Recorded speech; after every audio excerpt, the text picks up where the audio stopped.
Hello दोस्तों, welcome to SP Sharma classes. चलो देखो, यहाँ पर जो है आज मैं आपके साथ कुछ क्वेश्चन डिस्कस करूंगा जो आपके एग्जाम पॉइंट ऑफ व्यू पे काफी इम्पोर्टेंट है।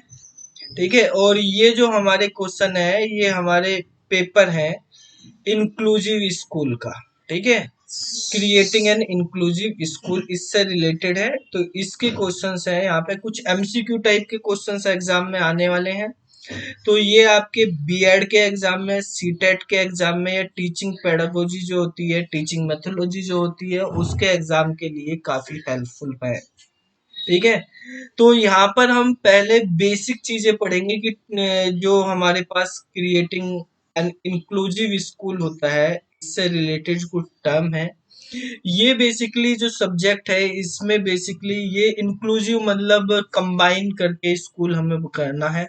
एक ऐसा स्कूल या एक ऐसा एजुकेशन सिस्टम जहाँ पर डिसेबल और नॉर्मल बच्चे एक साथ पढ़ सकें, तो उससे रिलेटेड चीजें हैं यहाँ पर। ठीक है, और जो है हमारे पास किस तरह से वे एक साथ पढ़ सकते हैं, और डिसेबल बच्चों को पढ़ाने के लिए कहाँ से रिकॉग्नाइजेशन होना चाहिए, कौन सी उसकी सोसाइटी है, और किस तरह से वो होता है। तो देखो, जैसे पहला क्वेश्चन है, इसमें कहा है where do institution for disable children get recognisation. कि जो डिसेबल चिल्ड्रन होते हैं, डिसेबल बच्चे होते हैं, उनको पढ़ाने के लिए इंस्टीट्यूट को जो रिकॉग्नाइजेशन लेना होता है वो कहाँ से लेना होता है। यूजीसी से लेना होता है, एनसीटीई से लेना होता है, या आरसीआई से लेना होता है। देखो, एक क्वेश्चन तो आप इसका आंसर बता दोगे तो हो ही जाएगा, लेकिन इनके बारे में हमें पता भी होना चाहिए कि ये क्या है, तो उनसे रिलेटेड क्वेश्चंस आ जाए वो भी हम कर पाए, या ऑल ऑफ द अबाउ यहाँ पे दिया हुआ है। तो देखो बेटा, सबसे पहले आपको यूजीसी की फुल फॉर्म पता होनी चाहिए। यूजीसी का मतलब होता है university grant commission. University grant commission, और सबको पता है कि जब यहाँ पे यूनिवर्सिटी की बात आ रही है तो यूनिवर्सिटी जो है हायर एजुकेशन सिस्टम को चेक करती है, वहाँ उनको मॉनिटर करती है।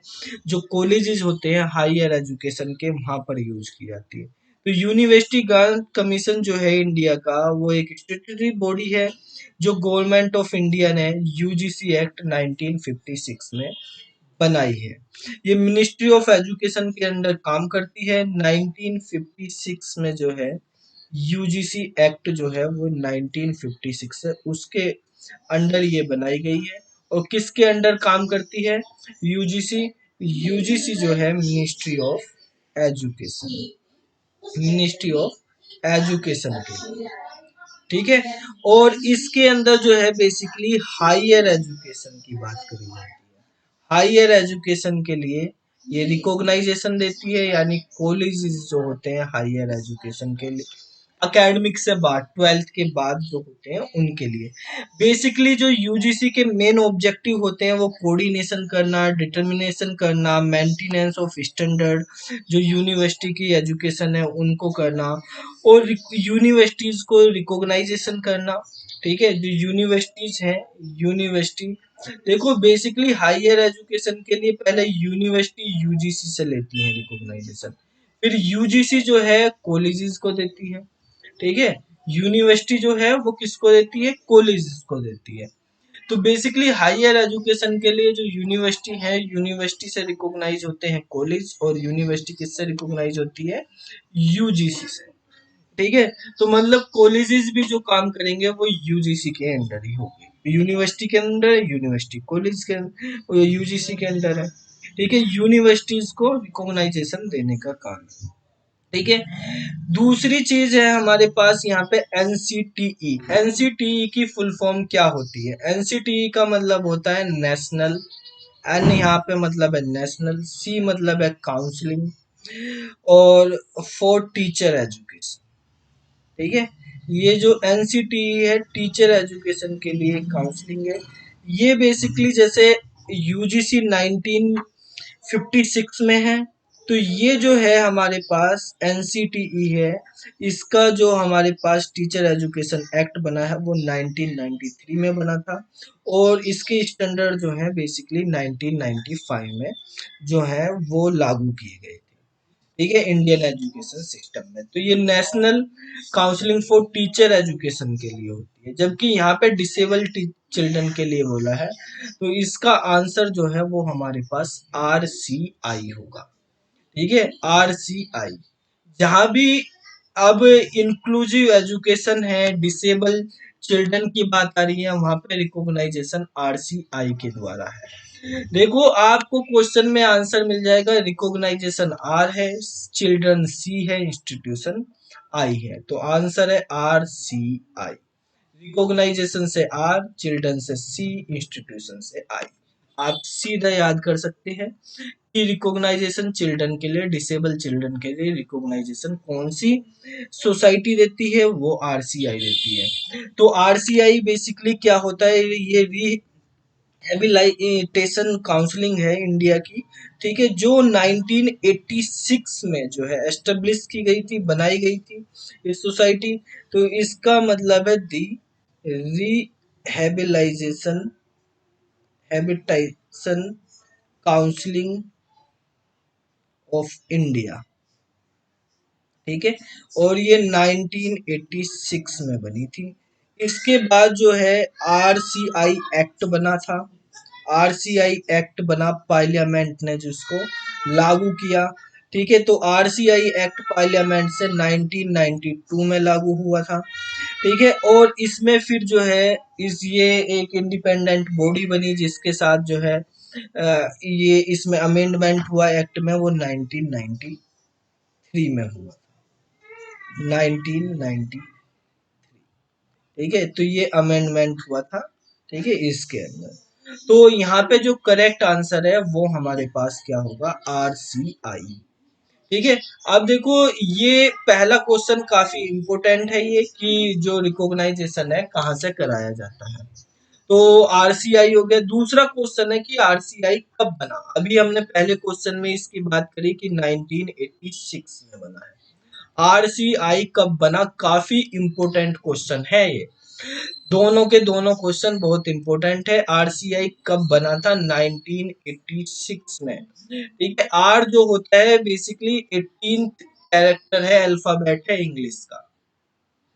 ठीक है, तो RCI जो है 18 से हमारे पास 8 आ गया, और हमारे पास जो है C आप देख रहे हैं, C की शेप जो है C ऐसे है, और इसकी शेप जो है 6 के जैसी। ठीक है, तो यहीं से आपको पता चल गया है कि ये हमारे पास, वैसे आपके पास ईयर ऐसे ही है तो C से ही आप लगा लेंगे।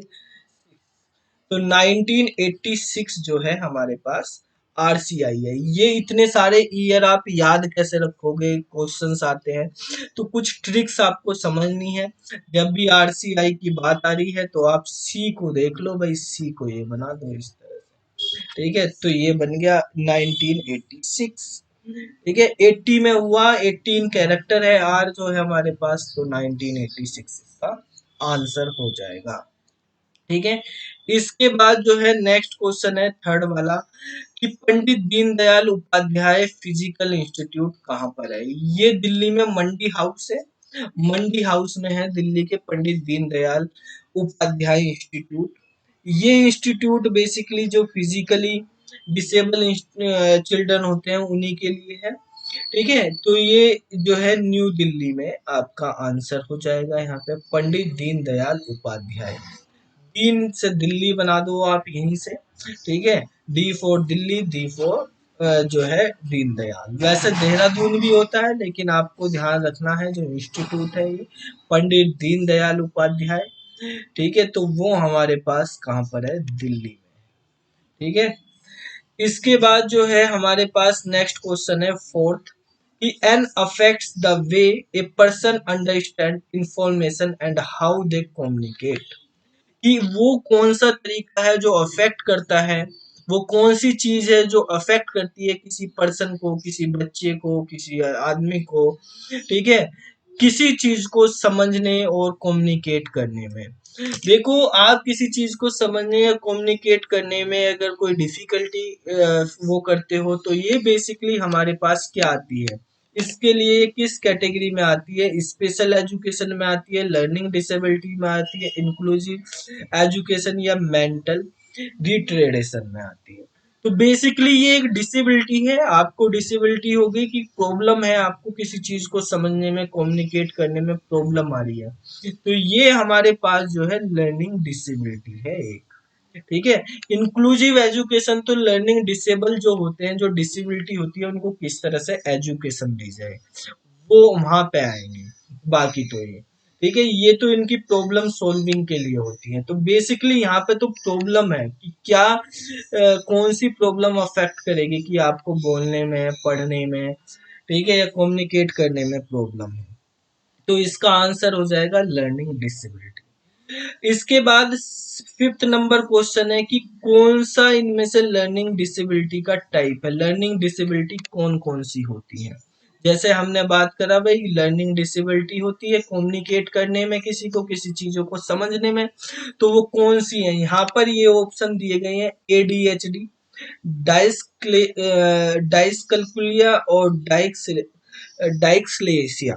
ठीक है, तो यहाँ पर देखो बेसिकली इनके बारे में हम पढ़ते हैं। जो हमारे पास ADHD होता है, इसकी फुल फॉर्म क्या होती है, आपको ये भी फुल फॉर्म भी आपको याद रखनी है।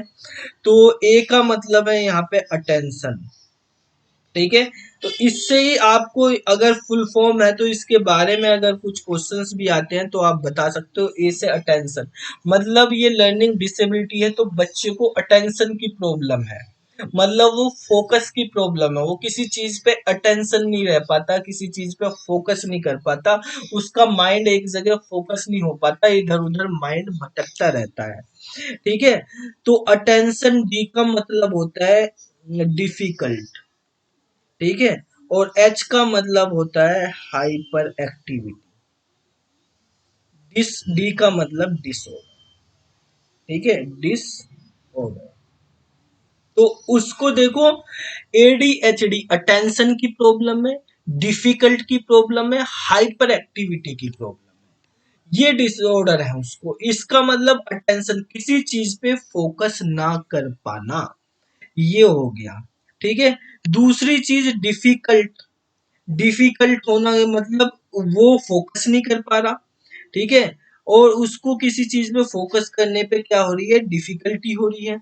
हाइपर एक्टिविटी जो है, हाइपर एक्टिविटी का मतलब जो एक्टिविटी वो करता है तो उस एक्टिविटी में वो कंसंट्रेट नहीं कर पा रहा है।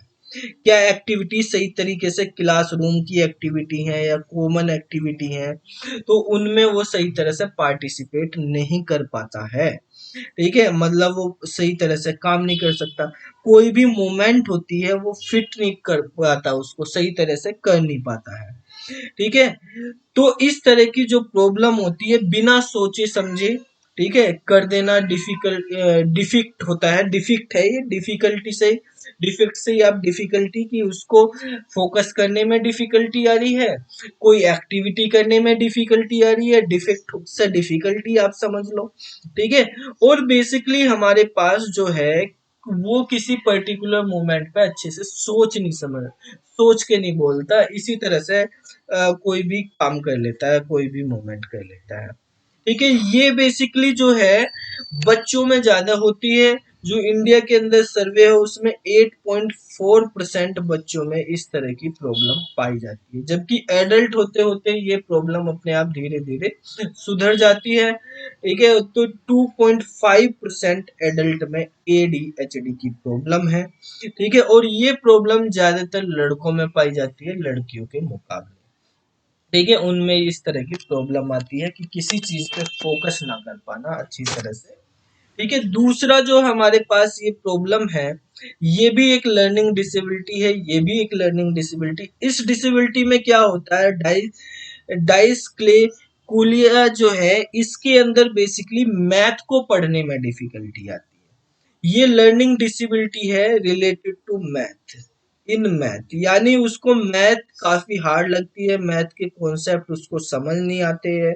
ठीक है, जो मैथ का लेवल है उसको सही तरह समझ नहीं आता, उसको छोटे बड़े में जो है बेसिक प्रॉब्लम भी होती हैं, उनमें भी वो सही तरह से सॉल्यूशन नहीं कर पाता, और छोटे बड़े का डिफरेंस नहीं कर पाता है, इमेजेस वगैरह का भी, तो वो हो जाती है मैथ। इसी तरह से जो है हमारे पास थर्ड है, ये भी एक लर्निंग डिसेबिलिटी है। इसमें क्या होता है बेसिकली, किसी वर्ड को, ये लर्निंग डिसऑर्डर है बेसिकली, किसी वर्ड को रीड करने में, इंटरप्रेट करने में, लेटर को, वर्ड को, उसमें प्रॉब्लम आती है, सिंबल को। तो ये बेसिकली किसी वर्ड को जब हम पढ़ रहे हैं, रीड कर रहे हैं वर्ड को या लेटर को, ठीक है, तो वहां पर जो हमारे पास रीड करने में रीडिंग डिसेबिलिटी से रिलेटेड हो जाता है ये। तो वो ये तीनों की तीनों हमारे पास डिसेबिलिटी है, तो ऑल ऑफ दीज इसका आंसर होगा। तो इनमें आपको ये भी पता होना चाहिए कौन सी किससे रिलेटेड है। एडीएचडी जो है हमारे पास फोकस से रिलेटेड है, कि फोकस नहीं कर पाते हम सही तरह से किसी चीज पे बच्चा है। डाइक्लेकुलिया जो है हमारे पास, ये मैथ से रिलेटेड है। डायस्क्सेलिया जो है हमारे पास, ये जो है रीडिंग से रिलेटेड है।